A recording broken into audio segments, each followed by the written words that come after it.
My dear students, कैसे हैं बेटा आप सब लोग। भाई मस्त होंगे और व्यस्त तो होंगे इसी पढ़ाई में। शुरुआत करनी है एक इकोलॉजिकल, अपन बात कर रहे हैं इकोलॉजी की, बात कर रहे हैं इकोलॉजी में जो बात करें अपन ने पिछला लेक्चर जो देखा था, काफी कुछ चीजें डिस्कस कर ली थी यार। उसके अंदर एडेप्टेशन जैसे कुछ टर्म्स डिस्कस किए थे। ये देखा था कि एक ऑर्गेनिज्म अपना और आसपास के एनवायरमेंट के साथ जो इंटरेक्शन होता है वो कैसे डील करता है। या तो वो माइग्रेट कर जाएगा या बात करें कि वहीं पे रह जाएगा और अपने आप को सर्वाइव करने के लिए और रिप्रोड्यूस करने के लिए अडेप्ट कर लेगा। ये सारी बातें कर ली थी। और अब बात करनी है आज अपन को इकोलॉजिकल सर्विसेज या बात करें इकोसिस्टम की सर्विसेज के बारे में कि हम इकोलॉजी से क्या सर्विसेज लेते हैं या जो इकोसिस्टम में अपन ने क्या सर्विसेज वो अपन को प्रोवाइड करता है वो हमें देखना है। अगर मैं बात करूं इकोलॉजिकल सर्विसेज या इकोसिस्टम सर्विसेज के बारे में तो ह्यूमन सोसाइटी जो है बहुत ज्यादा वैल्यूएबल गुड्स या बात करें बहुत अच्छी अच्छी चीजें जो इकोलॉजी से लेती है, चाहे वो प्योर वाटर हो, चाहे वो फ्रेश एयर हो, फूड हो, फ्यूल हो, वुड हो, टिम्बर हो, फाइबर हो और बहुत सारे फार्मास्यूटिकल मेडिसिन जो वेजिटेशंस ग्रो होती है हिमालय रीजन के अंदर वो भी अपने काम आती है। तो ये सब प्रोडक्ट्स जो है बेसिकली इकोलॉजी अपन को प्रोवाइड करती है और इनकी कोई फीस भी अपन से नहीं लेती बेटे। समझ में आ रहा है ना। तो ये सारी सर्विसेज हैं जो अपन को प्रोवाइड की जाती है फ्री ऑफ कॉस्ट। अगर अपन बात करें natural ecosystem perform fundamental life supporting services called ecosystem और इकोलॉजिकल सर्विसेज। ऐसी इकोलॉजिकल सर्विसेज जो कि फंडामेंटल लाइफ सपोर्टिंग सिस्टम चलाती हैं बेटे।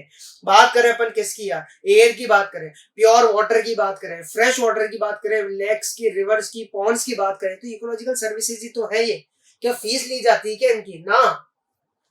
अगर अपन बात करें कि what is the value of ecological services तो ecosystem services are delivered by the living stock of ecosystem. Biodiversity के द्वारा प्रदान की जाती है हमें बेटा। बायोडायवर्सिटी चाहे वो एनिमल के रूप में हो चाहे वो प्लांट्स के रूप में हो। और प्लांट्स भी ऐसा नहीं कि सिर्फ ऑक्सीजन ही ऑक्सीजन दे रहे हैं, मेडिसिन देने वाले भी हैं। कोई परफ्यूम्स में काम आ रहे हैं, कोई किसी और चीज में काम आ रहे हैं, आ तो रह रहे हैं। तो ये बेसिकली है क्या कि भैया बात इतनी सी है कि भाई बहुत सारी जो डाइवर्सिटी अपने सामने मौजूद है, बायोडाइवर्सिटी फ्लोरा और फोना के रूप में मौजूद है, वो सब हमें फ्री ऑफ कॉस्ट यहाँ पे मिल रही है बेटा। अगर मैं इकोसिस्टम सर्विसेज की बात करूं तो उनको 4 पार्ट्स में डिवाइड कर सकता हूं। Supporting services, provisioning services, cultural services और रेगुलेटिंग सर्विसेज। बारी बारी से हम देखेंगे सारों को। अगर अपन बात करें सबसे पहले सपोर्टिंग सर्विसेज की, अगर बात करें जो है सपोर्टिंग सर्विसेज की, सपोर्ट प्रोवाइड करती हैं हमें, इनडायरेक्टली सपोर्ट प्रोवाइड कर रही हैं, जैसे कि न्यूट्रिएंट रिसाइकलिंग। अगर अपन न्यूट्रिएंट रिसाइकलिंग देखें, चाहे वो कार्बन फिक्सेशन देखें, चाहे वो फास्फोरस फिक्सेशन देखें, चाहे न्यूट्रिएंट की नाइट्रोजन रिसाइकलिंग देखें हैं, तो ये सारी साइकिल्स जो इकोसिस्टम में चल रही है ना बच्चे, इनकी वजह से काफी ज्यादा लाइफ डिपेंडेंट है और उन लाइफ पे अपन इनडायरेक्टली डिपेंडेंट है बेटा। तो इसी वजह से अपन कह सकते हैं कि जो इकोसिस्टम की सर्विसेज है चाहे वो किसी भी रूप में मौजूद है यहाँ पे बेटा, तो उनके ऊपर अपन डिपेंडेंट है बेटा। और डिपेंडेंट है तो बेटा वो अपन को सर्विसेज प्रोवाइड कर रही है फ्री ऑफ कॉस्ट। और बात करें कि वही सर्विसेज न्यूट्रिएंट रिसाइकलिंग है, चाहे ऑक्सीजन प्रोडक्शन है, चाहे सॉइल फॉर्मेशन है, चाहे क्रॉप पॉलिनेशन है, ये सर्विसेज सपोर्ट कर रही है इनडायरेक्टली हमें। ठीक है बेटा, क्योंकि पॉलिनेशन नहीं होगा तो फ्रूट नहीं बनेगा, फ्रूट नहीं बनेगा तो आगे चीजें हो नहीं पाएगी। The other supporting services include nutrient cycling through the prevention of fallen logs in forest, soil formation of bacteria and lichens। अगर मैं बात करूं यहीं पे प्रोविजनिंग सर्विसेज की तो पहला आता है बेटा फूड। और फूड जैसे कि सीरियल्स लाइक पैडी एंड ज्वार, ये सब इकोसिस्टम की तो है यार। ठीक है, बात करें अपन किसकी, बात करें फाइबर की तो फाइबर अपन को कॉटन और जूट से मिलता है। अगर बात करो फ्यूल की तो फ्यूल अपन को फॉसिल फ्यूल्स या पेट्रोक्रॉप से मिलता है। सोयाबीन की बात कर रहा है ये बेटा। ठीक है, अगर मैं बात करूं किसकी, बात करूं वाटर की तो वाटर भी अपन को नेचुरल रिसोर्सेज से ऐसे कैसे मिल ही जाता है बेटा, तो वो सब प्रोविजनिंग सर्विसेज में आ गए। रेगुलेटिंग सर्विसेज की बात करें तो वाटर प्यूरिफिकेशन, जो बैक्टीरिया माइक्रोब्स हैं नेचुरली एनवायरमेंट में जो प्रेजेंट है, कुछ उनमें से जो बात करें वाटर प्यूरिफिकेशन भी करते हैं। क्लाइमेट रेगुलेशन, भैया दिन का आना रात का जाना, बात करें कि बारिश और बात करें गर्मी और सर्दी बरसात, ये सब हो किसकी वजह से रही है यार, कहीं ना कहीं इकोलॉजिकल सर्विसेज का ही है इसमें रोल। अगर बात करें कि पेड़ नहीं होंगे तो बादल नहीं बनेंगे यार, और बादल नहीं, ट्रांसपिरेशन नहीं होगा तो बादल नहीं बनेंगे, बादल नहीं बनेंगे तो बारिश नहीं होगी। तो कहीं ना कहीं क्लाइमेट रेगुलेशन भी यहाँ पे इंपॉर्टेंट रोल निभा रहा है बच्चे। फ्लड प्रोटेक्शन, अगर यार बाढ़ आ जाएगी, बाढ़ आती अब है इसलिए क्योंकि पेड़ काट दिए गए हैं, पेड़ काट दिए गए हैं तो उन बाढ़ों को रोका नहीं जा सकता बेटा। The regulating services include temperature regulation bye afforestation, water purification by microbes and food protection by plants such as mangroves like Sundarbans in West Bengal. तो आप देख सकते हैं कि फ्लड प्रोटेक्शन मैनग्रोव फॉरेस्ट जो है सुंदरबंस के अंदर वो करते हैं। ठीक है, बात करें रेगुलेटिंग सर्विसेज में, जो टेम्परेचर रेगुलेशन है वो एफोरेस्टेशन, ज्यादा से ज्यादा पेड़ उगाए जाए और वो बारिश लेके आते हैं। अब बात करें कल्चरल सर्विसेज के बारे में, तो एजुकेशन, भैया अपने एंशियंट इंडिया की बात करें तो भैया कल्चरल सर्विसेज में आती सबसे पहले कि एजुकेशन। पेड़ के नीचे बैठ के तो काफी लोग पढ़ गए बेटा, और यहाँ पे बात सिर्फ कल्चरल में एजुकेशन की, मतलब वहां पे पत्तों पे लिखा जाता था, याद है ना कुछ, तो बस बहुत सारी मैन्युस्क्रिप्ट पत्तों पे लिखी गई है बेटा। एस्थेटिक वैल्यू, अगर एस्थेटिक वैल्यू की बात करें अपन, तो यार बेटा पीपल के पेड़ को पूजा जाता है। अरे बहुत सारे व्रत जो है, चाहे आंटी हो, मम्मी हो, चाची हो, दादी हो, बहुत करती है बेटा व्रत वगैरह, और उसमें पेड़ों की काफी पूजा की जाती है। और बात करें रिक्रिएशन, बेटा रिक्रिएशन मतलब अपन लोकल गार्डन्स क्रिएट कर सकते हैं, ठीक है। हम उन्हें एक ब्यूटीफुल एक डिजाइन प्रदान कर सकते हैं, जिसके थ्रू हमारे जो है बेटा सोल को जो है पीस मिलती है वहां पे। तो यार ये क्या है, ये बेसिकली हम कल्चरल सर्विसेज वहां से इकोसिस्टम से ले सकते हैं। कुछ एमसीक्यू जिसके बेसिस पे देखना चाहेंगे। असर्शन और रीजन आपके सामने मौजूद है बेटा। असर्शन है natural ecosystem stabilize the climate, natural ecosystem जो है स्टेबलाइज करते हैं क्लाइमेट को। रीजन है उसका ecosystem services depend on the stability of climate, ecosystem जो सर्विसेज है वो डिपेंड करती है, इकोसिस्टम की जो सर्विसेज डिपेंड करती है किस पे बेटा, वो क्लाइमेट की सब जो इकोलॉजिकल सर्विसेज उस पर डिपेंड करती है। अब ये असर्शन रीजन दोनों यहाँ पे करेक्ट है, असर्शन करेक्ट है, रीजन करेक्ट है, और reason correct explanation natural ecosystem stabilize the climate. क्यों? क्योंकि क्लाइमेट की स्टेबिलिटी इकोलॉजी जो इकोसिस्टम सर्विसेज उस पर डिपेंड करती है। अगर अपन बात करें अब बेटा सबसे पहले इकोसिस्टम सर्विसेज में पॉलिनेशन की, कुछ एग्जांपल्स अपन देख रहे हैं इकोसिस्टम सर्विसेज में पॉलिनेशन का। तो पॉलिनेशन आप जानते हैं कि transfer of pollen grain from stigma to the anther to the stigma. अब ये पॉलिनेशन सर्विसेज जो है इनको कौन प्रोवाइड करता है? इनको फ्लावर्स ही तो प्रोवाइड करते हैं बेटा, और फ्लावर्स ही कौन करते हैं बेटा? वहां पे इंसेक्ट पॉलिनेशन करते हैं, बीज पॉलिनेशन करती है। तो बीज ना हो, इंसेक्ट्स ना हो, तो पॉलिनेशन कैसे? और पॉलिनेशन ना हो तो बेटा फ्रूट प्रोडक्शन कैसे हो? तो वो भी एक तरह का बहुत बड़ा क्या है इकोसिस्टम सर्विस है बेटा। उसके बेस पे MCQ, the transfer of pollen grains to fertilize the ovaries of the flower, बेटा इसी को क्या कहते हैं अपन? पॉलिनेशन क्या कहते हैं? इसी को अपन पॉलिनेशन नाम देते हैं बेटा।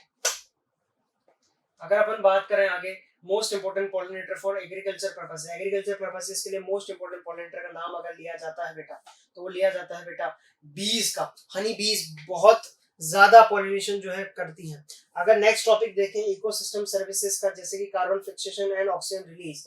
अगर अपन देखें इकोसिस्टम में कि main chemical flow between forest and atmosphere is the exchange of CO2 and O2। जो फॉरेस्ट और एटमॉस्फेयर के बीच में है, जो मेन एक्सचेंज होता है वो किस गैस का होता है बेटा? CO2 और O2 का होता है। जी सर, समझ में आ गया, ठीक है। और यूज होती है फोटोसिंथेसिस के प्रोसेस के अंदर, आपको याद है बच्चे ये बात तो, ठीक है। अगर अपन देखें कि फॉरेस्ट जो है वो ह्यूज अमाउंट ऑफ CO2 को प्रोवाइड करते हैं बेटा अपन को। Forest provide huge amount of CO2 that deposited in its timber and play dynamic role in maintaining CO2 and O2 concentration at the atmosphere. कैसे? लकड़ियों के अंदर बेटा CO2 को स्टोर किया जाता है फॉरेस्ट में। अब उस CO2, उस लकड़ी को जब जलाया जाएगा, जब यूज किया जाएगा, तो उसके अंदर से बेटा कार्बन जो निकलेगा वो CO2 के फॉर्म में निकलेगा, वापस ऊपर जाएगा, प्लांट्स को मिलेगा, प्लांट्स वापस फिक्स करेंगे, फोटोसिंथेसिस करेंगे बेटा, कार्बोहाइड्रेट बनाएंगे, और वो कार्बोहाइड्रेट वापस से वुड के अंदर स्टोर होगा, और वापस से जब वुड जलाई जाएगी तो ये साइकिल चलती रहेगी और ऑक्सीजन प्रोड्यूस होती रहेगी फोटोसिंथेसिस से। तो कहीं ना कहीं देखा जाए बेटा तो CO2 और O2 का जो साइकिल है ना, ये एक दूसरे पे डिपेंडेंट है। और प्रोवाइड कौन कर रहा है इसको? फॉरेस्ट प्रोवाइड कर रहा है। साइकिल को चला कौन रहा है? फॉरेस्ट चला रहा है। आप देख सकते हैं कि 264 ग्राम ऑफ CO2 जब H2 जो कि 108 ग्राम मॉलिक्यूलर वेट है बेटा, आप देख सकते हो इनका, ठीक है, मॉलिक्यूलर वेट है पूरा। CO2 मॉलिक्यूल का वेट है, H2 मॉलिक्यूल का वेट है 108 ग्राम, और सोलर एनर्जी यहाँ पे 677.2 किलो कैलोरीज अपन दी गई। तो ग्लूकोज बना बेटा 180 ग्राम प्लस N2 रिलीज हुए 192 ग्राम। अब ये जो है ना ग्लूकोज, ये पॉलीसैकेराइड के फॉर्म में स्टोर किया जाएगा प्लांट के अंदर। तो अपन कह सकते हैं कि 162 gram of dry organic matter produces 264 gram of CO2 will be fixed, मतलब 264 ग्राम ऑफ CO2 फिक्स होगी तो 180 ग्राम का ग्लूकोज बनेगा बेटा। और ड्राई ऑर्गेनिक मैटर, ठीक है, ड्राई ऑर्गेनिक मैटर कितना? 162 का, तो 18 ग्राम उसमें से हटाते हैं अपन, 162 में से 18 हटाते हैं तो 18 ग्राम तो क्या हो गया बेटा? जो है वाटर हो गया। तो बेसिकली यहाँ पे आप देख सकते हैं इस तरीके से। अब 180 ग्राम पूरा है ना प्लांट के अंदर पॉलीसैकेराइड के फॉर्म में स्टोर हो रहा है बेटा। 1 gram of dry organic matter can fix 1.63 gram of CO2। 1 ग्राम जो ड्राई ऑर्गेनिक मैटर है बेटा वो 1.63 ग्राम ऑफ CO2 फिक्स किया जा सकता है, ठीक है बेटा। ये अपन को डेटा थोड़े से देखने हैं कि 264 ग्राम जो है और 180 ग्राम ऑफ ग्लूकोज बना रही है वहां पे। वह ये जो है साइकिल आपको ध्यान रखनी है, ये जो इक्वेशन है आपको याद रखनी है। Natural ecosystem help to stabilize climate and prevent over heating of the earth. जो नेचुरल इकोसिस्टम है बेटा, वो क्या करता है कि प्राइम में जो क्लाइमेट है ना, उसको स्टेबल रखने में हेल्प करता है। कैसे हेल्प करता है? जो हीटिंग होती है अर्थ की, उसको बेसिकली जो है ना मेंटेन करके रखता है। वो मेंटेन करने का मतलब ये नहीं कि बढ़ाता है, बढ़ाने का मतलब ये नहीं कि मतलब वो हीट बढ़ा रहा है। बेसिकली क्या है कि हीट को मेंटेन करने का मतलब ये कि जरूरी भी है थोड़ी बहुत हीट, और थोड़ा बहुत ठंडा होना भी जरूरी है बेटा। और removing more of the green house gas CO2 from the atmosphere. जो CO2 ना, उसको एटमॉस्फेयर से खत्म करता है, कम करता है, तभी तो हीट जो है अर्थ की वो कम होगी बेटा। So climate and natural ecosystems are tightly coupled. अगर क्लाइमेट और नेचुरल इकोसिस्टम की बात करें बेटा, जो टाइटली कपल्ड है, आपस में जुड़े हुए हैं बच्चे, आपस में क्या है, जुड़े हुए हैं वो। Many countries are developing carbon tax system to reduce the emission of greenhouse gases। मतलब बहुत सारी कंट्रीज ऐसी हैं बेटा जिन्होंने कार्बन टैक्स सिस्टम चला रखा है। कार्बन टैक्स सिस्टम का मतलब होता है, उन्होंने ये बता रखा है कि भाई साहब, अगर आप इससे ज्यादा कार्बन अगर उत्सर्जन कराएं, एमिशन करा आपके व्हीकल्स ने या इस सिटी के अंदर, तो उस पर टैक्स लगेगा यार।